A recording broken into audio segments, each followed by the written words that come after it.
Bienheureuse Mère de l'Église.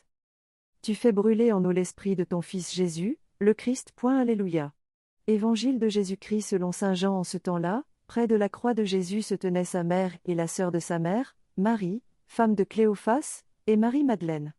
Jésus, voyant sa mère, et près d'elle le disciple qu'il aimait, dit à sa mère, « Femme, voici ton fils. » Puis il dit au disciple, « Voici ta mère. » Et à partir de cette heure-là, le disciple la prit chez lui. Après cela, sachant que tout, désormais, était achevé, pour que l'écriture s'accomplisse jusqu'au bout, Jésus dit, « J'ai soif. » Il y avait là un récipient plein d'une boisson vinaigrée. On fixa donc une éponge remplie de ce vinaigre à une branche d'hysope, et on l'approcha de sa bouche. Quand il eut pris le vinaigre, Jésus dit, « Tout est accompli. » Puis, inclinant la tête, il remit l'esprit. Comme c'était le jour de la préparation, il ne fallait pas laisser les corps en croix durant le sabbat, d'autant plus que ce sabbat était le grand jour de la Pâque. Aussi les Juifs demandèrent à Pilate qu'on enlève les corps après leur avoir brisé les jambes.